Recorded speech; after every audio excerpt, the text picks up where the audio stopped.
शुएब रजा, मौलाना आजाद के यौम पैदाइश के मौके पर आज एजुकेशन डे भी मनाया जा रहा है। क्या कुछ खास आप अपने आसपास देख पा रहे हैं शुएब?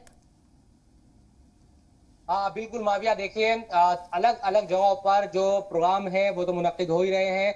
तो याद किया जा रहा है उनकी कुर्बानियों को, उनकी जो सोच थी तालीम को लेकर, खासतौर पर जदीद तालीम की जो बुनियाद आज़ादी के बाद मौलाना आज़ाद ने रखी, उन तमाम चीज़ों को लेकर इस वक्त मैं मौजूद हूँ दिल्ली जामा मस्जिद के बिल्कुल बाहर। जो मौलाना आज़ाद की मज़ार है उसके सामने ही सुबह से हम दिखा रहे हैं कि किस तरह से इस बार बहुत ज़्यादा जो लोग हैं वो यहाँ पर नहीं पहुंचे। जो कौमी लीडर हैं हमारे मुल्क के वो तो पहुंचे ही नहीं कोई यहाँ पर, लेकिन लोगों के आने का सिलसिला जरूर पर शुरू हो गया है और लोग अपने तरीके से जो खिराज अकीदत है वो मौलाना आज़ाद को पेश कर रहे हैं। हमारे साथ इमरान मौजूद है, मौलाना आज़ाद फाउंडेशन से भी जुड़े हुए हैं। इमरान साहब, कैसे देखते हैं कि आज की जो जदीद तालीम है, आधुनिक शिक्षा को हम देखते हैं, मौलाना ने उस वक्त उस सपने की या कहे कि उसकी बुनियाद रखी थी, आज पूरा जो भारत है उनकी शिक्षा नीति को सराहता है कि उस वक्त ये सोच थी मौलाना की? देखिए, सबसे पहले तो मैं आपके चैनल के माध्यम से बता दूं कि बहुत ही दुखद है ये क्षण हमारे लिए, हम भारतवासियों के लिए, कि एक व्यक्ति जिनका नाम मौलाना अबुल कलाम आजाद है, लोग उनको प्रथम शिक्षा मंत्री के रूप में जानते हैं, वो ना के मात्र प्रथम शिक्षा मंत्री भारत थे बल्कि वो वरिष्ठ स्वतंत्रता सेनानी, प्रथम शिक्षा मंत्री और शिक्षा नीति निर्माता थे। भारत को यह समझना होगा।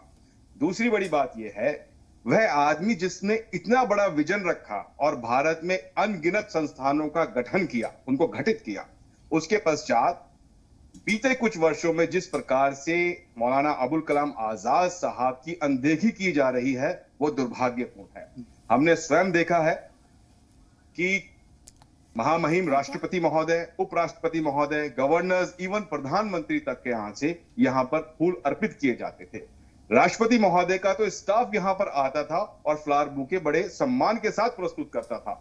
मगर अब हमारा दुर्भाग्य है, 2021 में हम लोग खड़े हैं और 2021 में आज दशा यह है कि हमारे माननीय प्रधानमंत्री महोदय की ओर से, हमारे माननीय आदरणीय राष्ट्रपति महोदय, उपराष्ट्रपति महोदय, दिल्ली के गवर्नर, दिल्ली के मुख्यमंत्री, उप मुख्यमंत्री इत्यादि और कांग्रेस की तरफ से भी कुछ होना चाहिए था। मगर मैं यहां पर एक बात आपको स्पष्ट कर दूं कि कांग्रेस की ओर से यहां पर कांग्रेस के अल्पसंख्यक विभाग के जो नए चेयरमैन बने हैं इमरान प्रतापगढ़ी जी, वो यहाँ पर अभी कुछ ही क्षणों में पधारने वाले हैं। आप अब आएंगे, अभी कार्यक्रम हो रहा है, कुछ और लोग भी यहाँ पर हैं। आप कहाँ से आए हैं?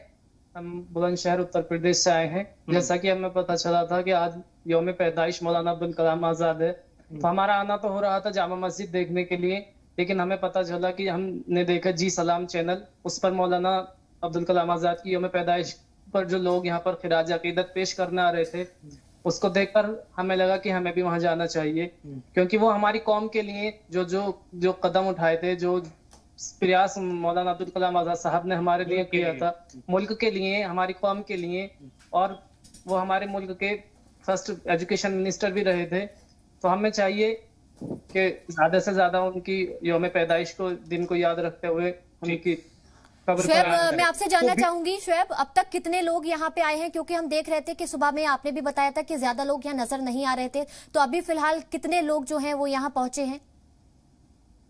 बिल्कुल, देखिए जब से हमने क्योंकि सुबह से ही खबरें चलाने शुरू की कि जिस तरह से हर साल यहाँ पर प्रोग्राम होते थे या लोग आते थे उस तरह से नहीं आ रहे, उसके बाद लोगों के आने का जो सिलसिला है वो यकीनन शुरू हुआ। सारे ऐसे लोग हैं हमारे सामने ही जो आए और फिर यहाँ पर उन्होंने फातिहा पढ़ी और गए हैं।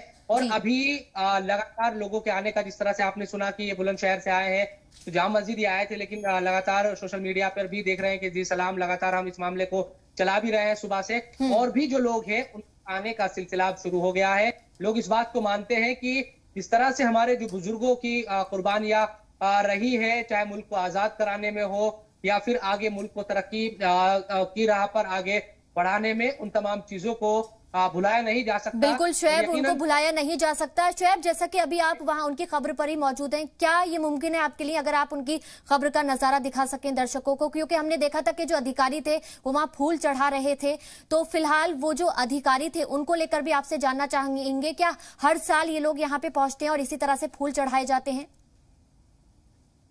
बिल्कुल, देखिए ये जिम्मेदारी तो हुकूमती सतह पर वैसे होनी चाहिए कि यहाँ जो काम है हर साल वो हो, लेकिन ICCR वो भी एक गवर्नमेंट का ही इदारा है, क्योंकि उसकी बुनियाद खुद मौलाना आजाद साहब ने रखी थी, उसको बनाया था।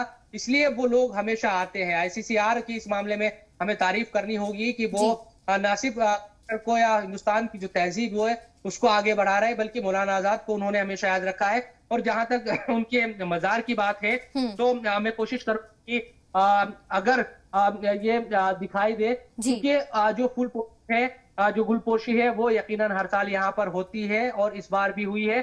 ICCR ने ही इस गुलपोशी को किया है। और आसपास भी अगर कब्र के आसपास की हम बात करें तो यहाँ पर पिछले कुछ सालों में यकीनन जो साफ सफाई है उसको बेहतर तरीके से किया गया है, क्योंकि पहले भी इस तरह की कई बार चीजें हुई जब सवाल उठे कि मौलाना के जो मजार है मौलाना का, उसके आसपास बहुत ज्यादा परेशानी या फिर गंदगी रहा करती थी, साफ सफाई नहीं होती थी। लेकिन अभी आप देखिए कि यहाँ पर गुलपोशी हुई है जी।